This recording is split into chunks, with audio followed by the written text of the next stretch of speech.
เมืองพี่น้องเอ้ยขึ้นภาคขึ้นพ้นมาอีกแล้วเห็นไว้เด้อพ้นสิตกระบาดนี่เร่งมือโทเอาดินโพนนี่แหละคักแหละแจ่มเลยพอสบายดีหัวลูกหาแม่นแหละผู้นี้เป็นการสาวหน้าเลยเอาดินโพนนี่แหละผู้ที่ทำในตู้เพิ่นก็ว่าเอาดินโพนนี่แหละอันนั้นมันจังเหนียวเลยเวลามันเปื่อยลงใส่อันนั้นมันเป็นคันเลยเนาะได้ดินโพนคักแล้วถูกต้องแล้วจะมาคุดเอาอยู่นี่แหละโอ้พี่น้องเอ้ยพอเอารถมาจอดได้แล้วก็ลากมาใส่คันเลยคุณพี่น้องเอ้ยปอทุเอาสั่นเลยบ่ เนาะสุดๆไปเลยพี่น้องเอ้ยคนลูกหาก็ไม่ลูกหาเห็ดแล้วบาทนี่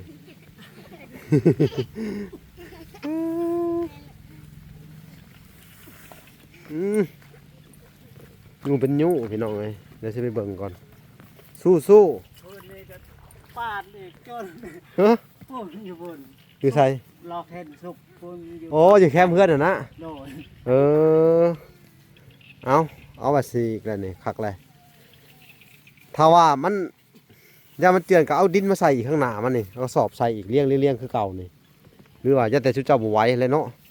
มันเมื่อยก่อนแล้วพี่น้องมันนักเด้นี่อันนี้ก็สูงเติบเลยเนาะใส่ไม้อีกเด้อสอบหนึ่งเด้อ ยังสิใส่นี่ ประกบอีกแม่นแหละ เอาดินนี่ นี่หั่นก็เอาดินโพนหั่นแหละทำบ่ยากดอกไปเอาตู้บนใกล้ๆมาใส่นี่ก่อนเนาะมาจิดอกบาดนี่เนาะน้ำนี่ บ่เป็นย่างแล้วบัดนี้ วิทย์แล้วเนาะ โดน มิแต่ว่าหุ่นเสียงเขียดจิกเต็มเลยพี่น้องน้ำมันมีแล้วเนาะเขียดตังแอก เอาเขี้ยวกุ้ง มึงดูหุ่นดำปื้อเลยมึงดูพี่น้องเพิ่นใช้ปุ๋ยถึกช่วงมัน น้ำ โอ้โธ่เฮ็ดแบบนี้แหละนี่โอ้คักเลยบัดนี้ได้เรื่องเลยพี่น้องเอ้ยเฮ็ดคือก่อบล็อกนี่เนาะแบบนี้แหละนี่โอ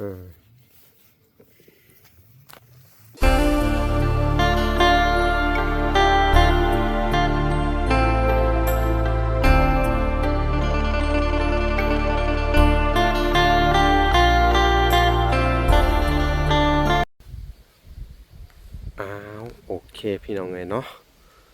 ตัดภาพมาอยู่ทางครอบครัวพอลูกหาคือเก่าพี่น้องเอ้ยเนาะ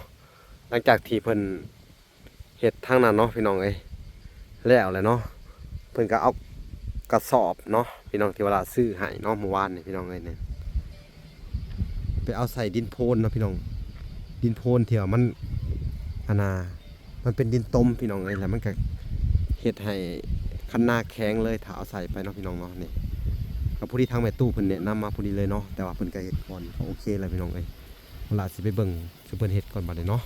พุ่นแหละโทษเต็มรถไถเลยบาทนี่พี่น้องเอ้ยไปเบิ่งกันเลยพี่น้องเอ้ยพี่น้องเอ้ยโทษใส่รถไถเลยบาทนี่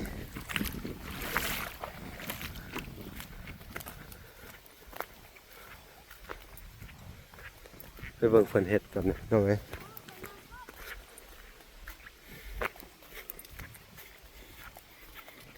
เมืองพี่น้องเอ้ยขึ้นภาคขึ้นพ้นมาอีกแล้วเห็นไว้เด้อพ้นสิตกระบาดนี่เร่งมือโทษเอาดินโพนนี่แหละคักแหละแจ่มเลยพอสบายดีหัวลูกหาแม่นแหละผู้นี้เป็นการสาวหน้าเลยเอาดินโพนนี่แหละผู้ที่ทำในตู้เพิ่นก็ว่าเอาดินโพนนี่แหละอันนั้นมันจังเหนียวเลยเวลามันเปื่อยลงใส่อันนั้นมันเป็นคันเลยเนาะได้ดินโพนคักแล้วถูกต้องแล้วจะมาคุดเอาอยู่นี่แหละโอ้ใช้รถไถเลยบัดนี้เนาะ มันมาอยู่นี่ ฮะ นี่ น้ามันมาอยู่นี่โดน โอ้เลยป้านตัวนี้อีก โดนครับพุ่นกับห้องตัวนั้น พูดให้มันขึ้นไปใส่ไหนาเทิง เข้าให้ตัวนี้ มาแต่พุ่นก็เข้าอยู่นี่ มันหลายบ่อนมาเนาะ อันนี้สิปะลักตัวนี้สิเจาะให้อันนี้เข้านี่ได้เข้าในทางนี่ก็สิปานคันอันนี้ บอกให้มันออกไปพี่ก็ได้พี่ มันออกไปนั่นก็บ่เป็นหยังเนาะ ผู้มันออกไปโผล่ไปให้นะผู้ก็ได้ผู้ได้บ่อันนี้ก็เป็นทางน้ำอีกแล้วเนาะ โดก็อยู่นี่ก็ล้าง ายเติบเลยมันมาแต่ น้ำมาแต่ป่าเนาะ พุ่นไล่มาแต่พุ่น เออ นี่ทางตัวนี้อีกก็ เออ ตัวนี้ แต่พอแล้วมันจะบ่อยู่เนาะ มาแต่พุ่นเองก็เป็นโฮมบนเดียวนี่ บัดนี้สิใส่คันหั่นเนาะ โดย เอาสนะเฮ็ดไปเลย ที่จริงฮะคันอันน่ะจะใส่จักสอบเจ้านอนเลี้ยงกันเพิ่นบอกให้นอนเลี้ยงกัน3ท่านบ่ได้ตามหลัก ลายชอบนะฮะ จะใส่หลายชั้นเนาะ โดยก็ อื มัน ม ก็ ข้างหน้าน่ะเด้อ โดย สู้น่ะอันน่ะถ้าไม่ตู้เพิ่นว่า ให้ใส่แบบนี้เพิ่นโทรมาเช้านี่เพิ่นว่า ให้ใส่อันกันอันน่ะเป็น3ชั้นนะว่าไงฮะ1ชั้นเนาะ2ชั้น3ชั้นว่าสินะ โดย อันนี้ก็เอาไปทดลองเบิ่งว่ามันสิจังไดเนาะครับเอาใส่รถแต่จักสอบเอาไปเถื่อจักสอบนะ อันนี้ก็สิบปลาย โอ้ได้บักกะหลายเนาะแล้วคนไปเลี้ยงอยู่หั่นเนาะ โดยก็ โอ้เบิดจักสอบแล้วที่จริงเพิ่นอยากให้ซื้อสอบมาอีกได้อนี่ โดยอันนั้นก็ผมเมื่อกี้นี่ก็10ซอก อืม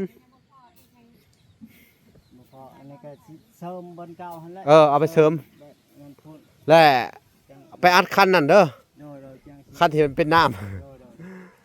คันหน้าให้นั่นเนาะ โดย หน้าให้นั่นแล้วก็อัดปึ๊บแล้วก็ให้มันออกไปผูกคือเว้ากันแหละเนาะ โดย แต่ตอนนี้เจ้ากับปั้นอัดเนาะ โดย อัดอะไรให้มันออกพี่ก็ได้ โดย นี่เจ้าขุดไปนี่ให้มันออกไปใส่ให้นะให้มันเป็นผุ่นไทยนี่อ๋อน้ำนี่พี่น้องเอ้ยหลายเลยได้เนาะน้ำมันมาเนาะ โดย มันเป็นแอ่งกระทะของเจ้านี่เนาะหน้าแอ่งกระทะหน้าหอมอันนี้เนาะเกินว่าหน้าเป็นหอม นี่มาอยู่นี่ เออแล้วลงไปพี่อีกเนาะ โดย โอ้ยเขาว่าเจ้าอัดนี้นี่แล้วมันไล่เข้าให้นี่ โดย ไล่เข้าให้นี่ไปเลยผู้ไปโผล่หูโลดก็ได้ตอนนี้หมูยากดอกเลยเนาะเขามันบอกอันน่ะเกินว่าหยังนี่น้ำมันบ่อยู่เนาะมันเป็นดินทรายเนาะหากมันซุ่ม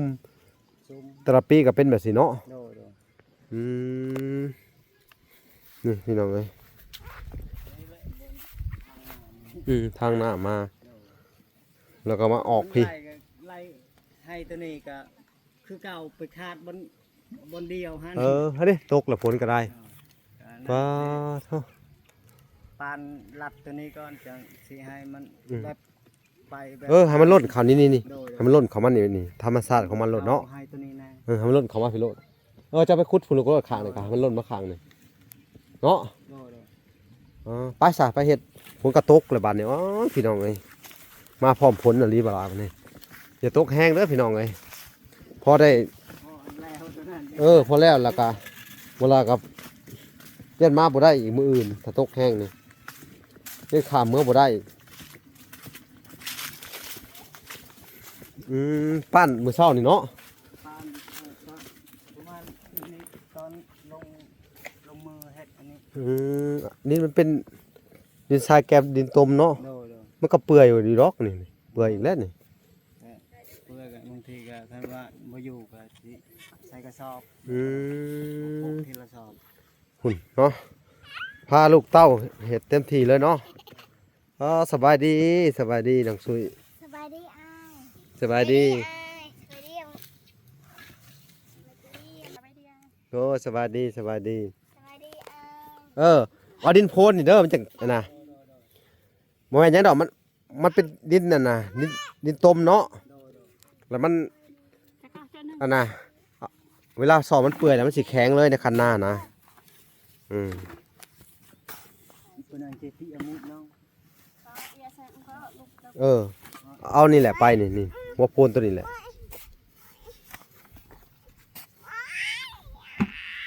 พอคักอะไรบัดนี่เนาะ ลูกวัน ลองเบิ่งว่าสิบ่ได้กินข้าวปีนี้มันสิเป็นไปได้บ่เขาว่าเฮ็ดแบบนี้ถ้าเฮ็ดแบบนี้ยังบ่ได้กินยังบ่ได้หลายอยู่ห้วยยอมเลยเนาะมึงดูว่าใบข้าวมันกรอบแล้วมันเขียวป๊อดพี่น้องเอ้ยมันกินปุ๋ยได้นี่ฮะมันกินปุ๋ยในพื้นได้นี่ นี่บ่ได้ใส่ ฮะ ลืมใส่ตัวนี้ ลืมใส่ โดย บัดโตใส่ได้สักคือมางามแท้พุ่นน่ะ โดย โอ้ยพี่น้องเอ้ยนี่ลืมใส่เนาะนี่ฮะ โดย แต่พอแล้วข่อยก็คือมันต่างกันเทศอันนี้มันคือว่าใบกรอบกันเลยนี่ ให้ตัวนี้นะ นี่พี่น้องนี่ แต่จริงว่าอยากกินตัวนี้พกไปใส่ให้ตัวนั้น อืม ตัวนั้นได้ใส่บ่ตัวนั้นเขียวๆฮะ ใช่ตัวนั้น เออ แตกต่างกันแฮงเนาะ ห้องคืนตัวนั้น บ่ โดย แตกต่างกันเลยเนาะ แม่นแล้วนี่ต่อนี่ก็ตั้งแล้ว เออ ตัวใส่กับตัวบ่ได้ใส่แตกต่างแฮงอะหลีเห็นได้ชัดเจนเลยพี่น้องเอ้ยมึงดูว่าดำปื้อๆเลยอือเข้าในเขียวจนดำปื้อๆพี่น้องเอ้ยเข้าเพิ่นนี่อันนี้ก็กอบักใหญ่ตรงนี้มันถึกคุยเขาได้ให้น้ำมีน้ำเขียวกุ้มขึ้นมาเลยฮะอื้อหือคักเลยพี่น้องเอ้ยใช้ได้เท่าไหร่จักสอบ10ปลายเนาะ บาย 11สอบเลยอ๋อ น้องเพชรสมรนั่งเงียบอย่างเดียวเนาะน้องเพชรสมรเป็นผีในแข่งบ่นี่แหละนะอย่าไปนั่นเด้อ เดี๋ยวไปแซงเด้อ อย่าไปเล่นขี้ต้มแต่ว่ามันน้ำขี้ต้มมันสิเข้าไปเลยมันสิเป็นอันน่ะอักเสบบางอย่างอะเป็นพยาธิเด้อนี่น้องเอ้ยอ๋อเถอะ เริ่มเที่ยงตัวนี้ อันนั้น คักแล้วนี่ เฮ็ดให้เดียวเลย เห็ดไปหายเดียวจะเอานี่เอาหลายๆลงไปโหลดนี่ขี้ดินนี่ เอามืดเลยแหละ ดูขนาด อันเดียว ชูซู น้องมืดพี่น้องเอ้ยเป็นได้น้ำนะลุอีกแล้วบ่หายนะ บอกให้ลูก หายตัวเทิงนะหายนะหายแดดเจ้าฮะลุ ยังไม่ได้ไป ลูก มันลุลงมา เล่า บน เล่า และ ให้ลูกสาวเขาได้มาปานต่อได้ขนาดเอากระสอบ ใส่เครื่องฮานี่กระสอบยันเพื่อนรถฮักบ่เนี่ยเนาะ ไม่ฝึกไปทุกวัน สิใส่จักสอบสิใส่เบิดเลยบ่ฮะ ไม่ติดไปทุกวันไม่ทุกวัน12ไม่ เออ ไปทุกวันไม่ก็ได้ก็ใส่ไม่เพิ่ม ใส่ได้อยู่ดอกเนาะมาใกล้ๆนี่ มันบ่ได้ไกล ไม่ไปทุกวันไม่ไปทุกวันไม่ไปทุกวันไม่ไปทุกวัน มีหยังพักกันว่า ไปทุกวัน อืมเจ้าหัวโลนบรวนมาแล้วบาทนี่ผู้ขับเหมามาแล้วพี่น้องเอ้ยตายแล้วเจ้าพ่อแหล่ห้อนเนาะ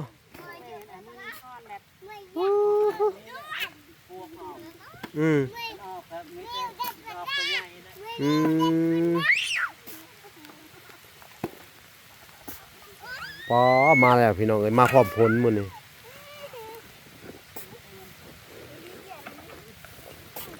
สุดยอดเลยฮะบนลบผลก่อนพี่น้องบาทนี่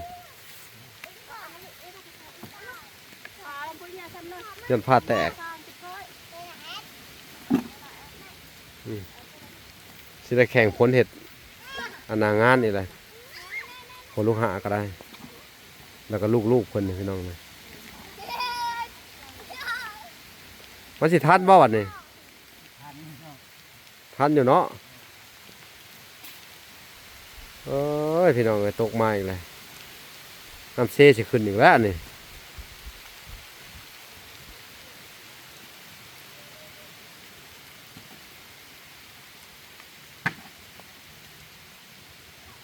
พี่น้องเลย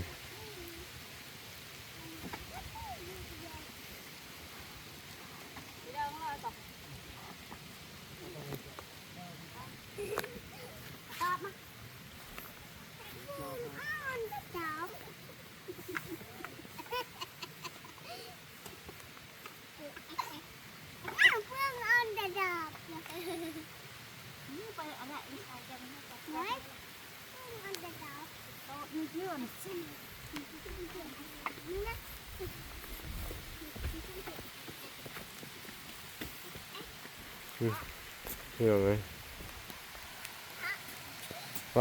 ทนก็ได้คือสิแห้งอยู่เบิ่งชงนี่โทษแข่งผลอีกแล้วพี่น้องเลยตายบาดนี่ว่าเปียกดอก เยอะแยะ อือฮึ เยอะแยะ ไปก่อนจะได้คุณไปเอาให้ ไปโอ้ทุพี่น้องเอ้ยแข่งผลเลยบาทนี่มากับมาบาทเดียวผล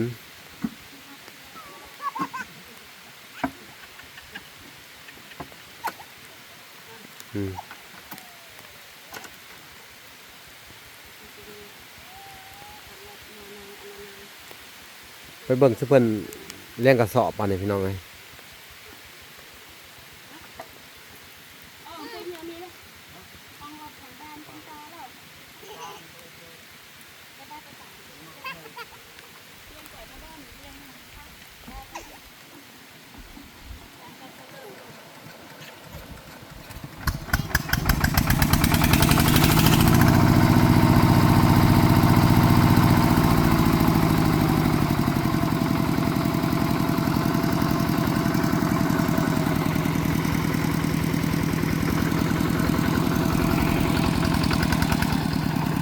ไปแล้วบาทเลย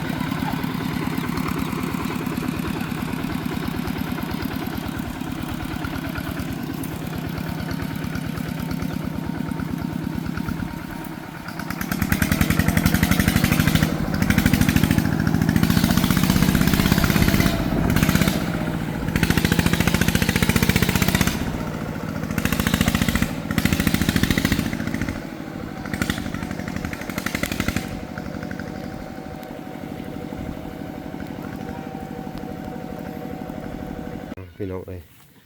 พอเอารถมาจอดได้แล้วก็ลากไปใส่คันเลยคุณพี่น้องเอ้ยปอทุเอาสั่นเลยบ่ เนาะสุดๆไปเลยพี่น้องเอ้ยคนลูกหาก็เป็นลูกหาเห็ดแล้วบาทนี่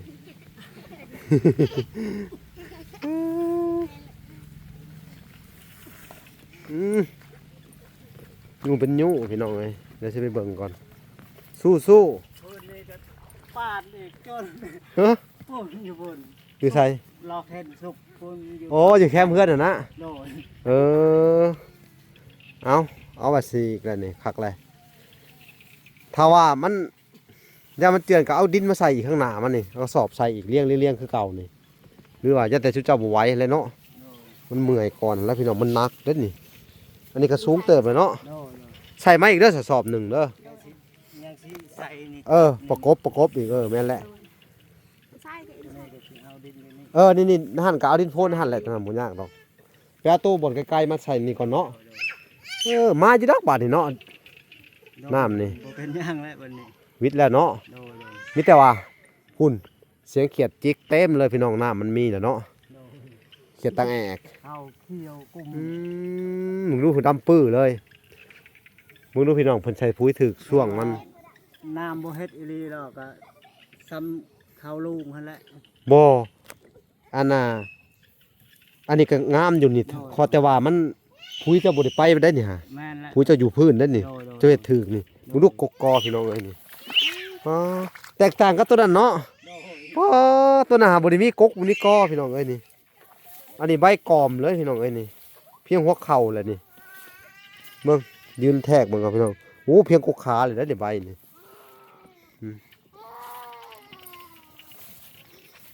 พี่น้องเอ้ย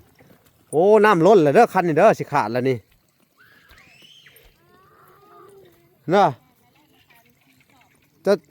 จะแถมอยู่พุ่นบ่แล้วมาแถมอยู่นี้บัดนี่ให้มันล้นไปธรรมชาติเลยบัดนี้นี่พี่น้องเอ้ยป้อน้ำบาดนี่ขักกะลิบาดนี่เนาะมีน้ำเบิดกูให้กูคั้นนี่สังเกตได้เลยพี่น้องเอ้ยถ้ามันมีน้ำมันก็เข่าเขียวขึ้นมาเลยนี่อู้ต้นอันนี้มันกินอันนี้พี่น้องเอ้ยมันกินผุยใหญ่ไว้อะไรพี่น้องเอ้ยนี่2 ถิดนี่ต้นสับปะมือเลยนี่เนาะ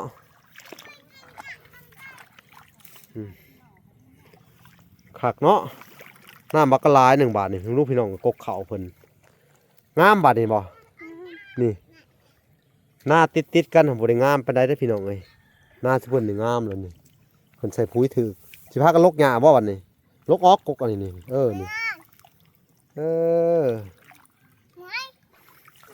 นี่พี่น้องไอ้คันเป็นป้านเมื่อวานนี่โอ้มีน้ำแหละคักแล้วบัดนี่มันก็สามารถดูดพุ่นดูดพุ้ยได้เบิดเลยบาดนี่พี่น้องเอ้ยน้ำน้องๆมันก็สิลกหญ้าออกน้ำแน่นี่ชีประจันไปใส่มื้อนี่ไปหากินบ่เพิ่นไปสายชีประจันโอ้โอ้ไปกับนาบ่าวไปดำนาไปหากิน ไปนาโคกโอ้นพุ่นน่ะป้านคันแล้วน้ำไหลป้านป้านไว้เก่งพุ่นพี่น้องเอ้ยอารมณ์ดีขนาดหัวอยู่ผู้ชอบนี่เพิ่นก็ไปแถมอีกอยู่พุ่นพี่น้องมึงสิไปเบิ่งบ่เป็นแถมพี่น้องเอ้ยให้นี่ก็เพิ่นใส่บักกระสอบบักกะลานี่ใส่2ชั้นบ่ได้นี่พี่น้อง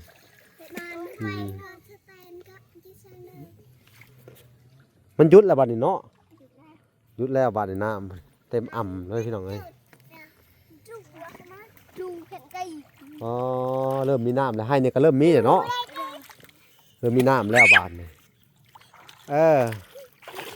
คุณมักลิ่นน้ำขนาดน้องมืดไปบัดนี้น้ำมันนี่ก็ล้นได้หรือว่าใช้มันล้นนี่ก็ได้อัดไว้ต้นนั้นเอากระสอบมาใส่ให้มันล้นนี่ก็ได้พอดีชำนี่พอดีงามน้ำฮะให้มันล้นนี่ก็ได้นี่กกหญ้านี่ไปลกออกไปผุ่นหญ้ากะงามอ่ะลีพี่น้องเอ้ยมันถึกผุยเนาะกกเข่ากับเพียงกันกกขาเลยกกเข่าผุ่นงามได้พี่น้องเอ้ยสองพ่อเมียเพิ่นพี่น้องเอ้ย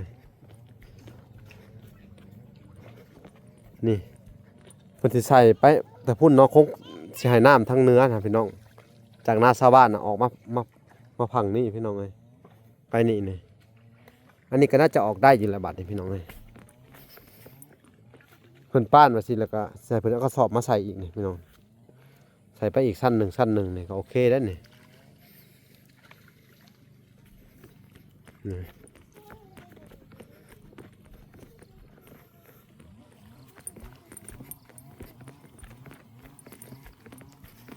มันเป็นดินทรายเนาะ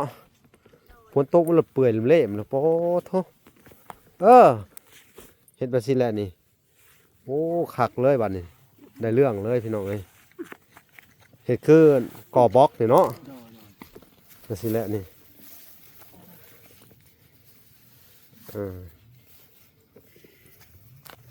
ใส่นะฮะนี่ พี่น้องไปเลาะใส่ได้บอนได้ที่มันอะไรใส่2 ชั้น 3 ชั้นหรอเด้อคือแม่ตู้เพิ่นบอกกันเด้อโอ้คักแล้วพี่น้องเอ้ยสำนี้ก็โอเคได้นี่วิทย์แล้วบาดนี่เนาะฝนตกแห้งเขาก็หู้แป้วน้ามันไปแล้วบาดนี่ท่านน่ะก็ไปอัดไว้สุดน่ะเนาะให้มันออกไปให้พุ่นลากไปบาดนี่2ผัวเมียโทษพี่น้องเอ้ยน้ำหนักของอันนี้นี่กลัวให้ข้าวสารบ่ได้นี่มันเกือบ100 โลผู้จักเนาะ100 โลยังเบาได้เนาะอันนี้